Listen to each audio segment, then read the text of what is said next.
I don't think a whole heck of a lot of it is. It's probably, it's some of the Washington hysteria that we've seen here over the last few weeks. I think that's dissipated a little bit while the president's been overseas. But I would say that largely, the market's had a good bid to it. It's been very low volume. Some people are starting to chase a little. And this is, I would argue, in our opinion, we're above fair value. And this is where people start to jump in, get a little overly enthusiastic. I think we might see a little push here in the near term that reflects largely that. Interesting. Brian, I guess, does the political calculus, has anything changed that would make this move above 2,400 seem more legitimate?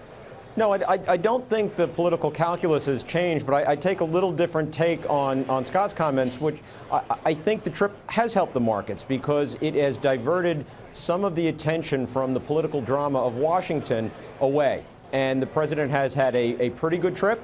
He's gotten fairly good press coverage, and there's less attention to the political noise and the political drama of Washington. So I think that that is a help to the markets at the end of the day. But to your original question, no, I don't think the political calculus has changed a whole lot.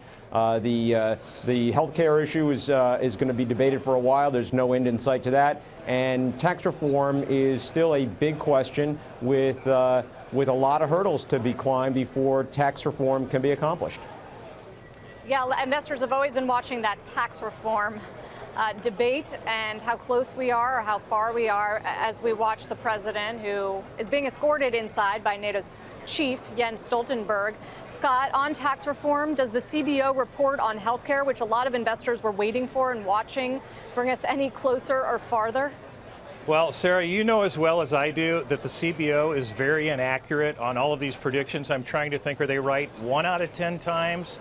Less than that? I'm not really sure. So I'm not sure why everybody puts so much faith in the CBO report. But, tax reform, a lot of people assumed that this was going to happen sooner rather than later. We've felt that it was a 2018, 2019, 2020 story. So I don't think things are going to happen there. In my mind, a repatriation or corporate tax reform, that's a no-brainer. That's an easy one. But when you mix it in with the individual tax reform, that's where it gets to be a problem. That debate's going to drag on for a long time. So I think tax reform, the market's hopeful a little bit that is eventually going to work. I think it is. I think we're going to eventually get some tax reform. But your guess is as good as mine as to when it's actually going to happen, and I certainly don't think it's going to be this year.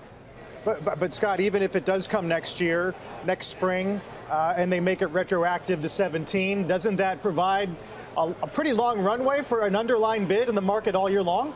Well, really it would, Carl, and I don't think that's, based on what we're doing and our work, we're not going to see something retroactive to 17.